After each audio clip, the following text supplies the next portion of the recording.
你看这个螺丝松了，哎，现在潘老弟已经找出哪边螺丝松掉了。这个螺丝松了，这个螺丝要断了，我们加个钉子啊。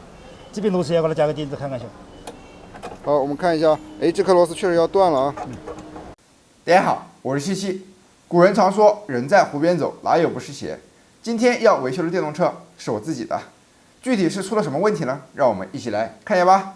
大家好，我是潘老弟。今天修电动车修到我自己的车子上面了。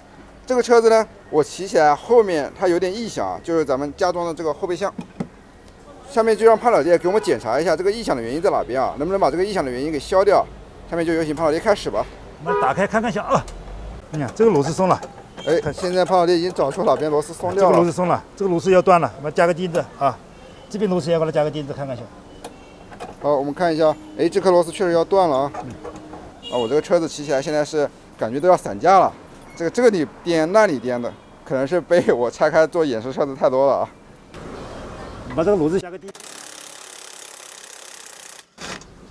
拆下我们这个螺丝，加一个垫片。加个垫片上去。我们现在拉近镜头啊。那如果大家有异响啊，也基本是这个螺丝的原因啊。对，大家查一下就是了。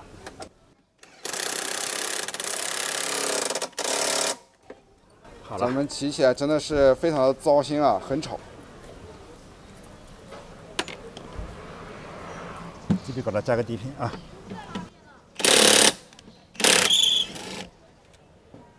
哎，确实啊，这块都快断了啊。那你不换了，加个底片吧。那我们为了省钱啊，潘老爹就不打算给我换了啊，我们加个垫片就可以了。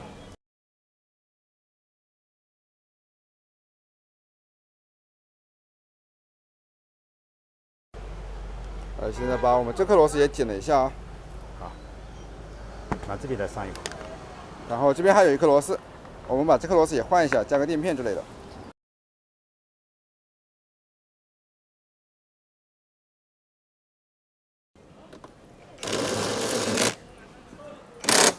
把我们螺丝。